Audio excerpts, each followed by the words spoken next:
Olá, aqui é o Paulo Gala. Esse vídeo é para falar um pouquinho de um post de blog que eu escrevi recentemente sobre por que o Brasil não conseguiu subir a escada tecnológica, né?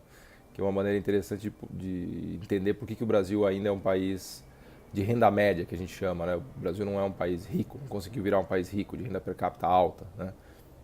Aliás, o Brasil está no que os economistas chamam de armadilha da renda média, que é uma situação em que o país cresce, só que ele cresce só até um determinado nível de renda per capita, mais ou menos US$ 10.000.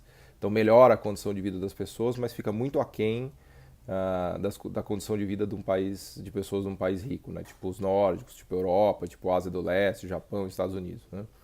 E eu escrevi um post de blog em que eu uso essa ideia da escada tecnológica para explicar, para tentar explicar de maneira mais simples e mais didática, né? Por que o Brasil não conseguiu ainda se tornar um país rico, né? E qual é a ideia?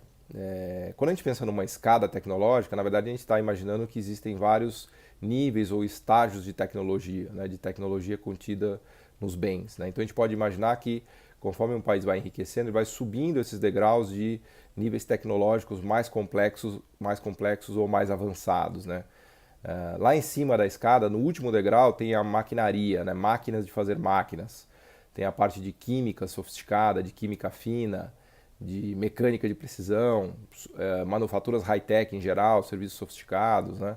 A parte de aeronáutica, de aviação e assim por diante, né? E lá embaixo, no primeiro degrau da escada, estão as commodities, né? Minério de ferro, soja, agricultura em geral, e tem os degraus intermediários, onde a gente encontra, por exemplo, alimentos processados, manufaturas low-tech ou medium-tech, né? Tipo calçados, produtos alimentícios e assim por diante. Então, a gente pode imaginar que os países vão subindo essa escada, subindo os degraus, e conforme eles conseguem atingir os degraus mais elevados do ponto de vista tecnológico, eles se tornam países ricos, né? O Brasil conseguiu chegar na metade do caminho, ele está parado no meio da escada, por assim dizer, né?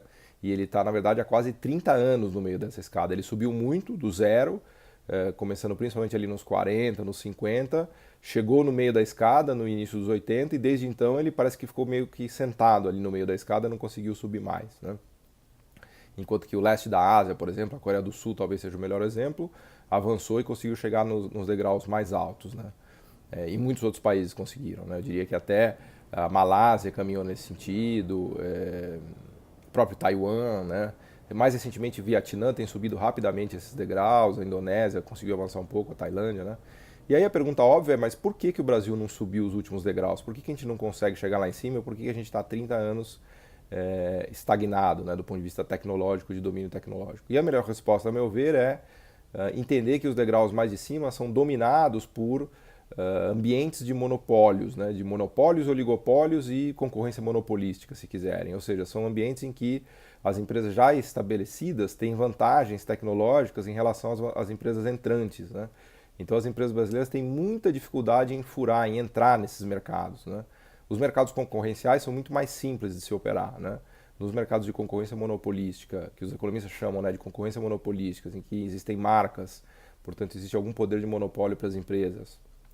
Para quem quiser, tem um post de blog que eu deixo indicado aqui também, onde eu explico a diferença entre concorrência perfeita, concorrência monopolística, oligopólio e monopólio, né?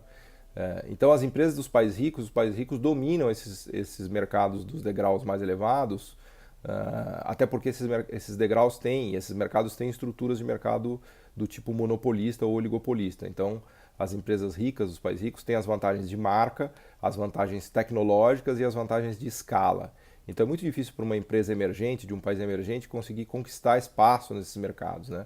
Especialmente para o Brasil e para os outros emergentes em geral. É como se a gente estivesse jogando futebol num campo que está inclinado, né? Em vez da gente jogar futebol num campo normal, né, em que os dois times atacam dos dois lados, né? Imagina um campo de futebol em que o campo é inclinado, ou seja, alguns times atacam de baixo para cima e outros atacam de cima para baixo, né?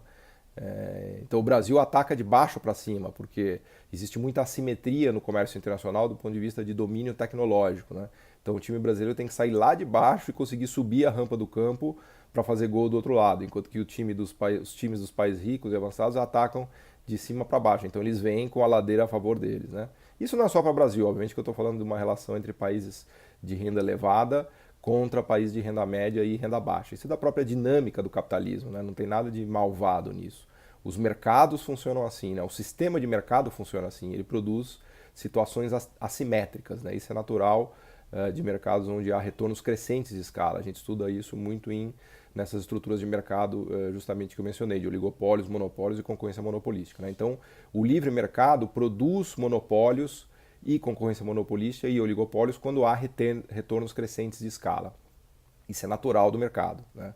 A concorrência perfeita só reina quando existe ausência de retornos crescentes de escala e não há diferenciação de produtos, ou seja, produtos são iguais, né? Isso se aplica basicamente para mercados de commodities, que aliás é onde o Brasil consegue competir, né? Mas de resto é muito difícil e por isso o Brasil está encalacrado, está preso no meio dessa escada, né? Que também é conhecida como armadilha da renda média. Tá bom? Obrigado.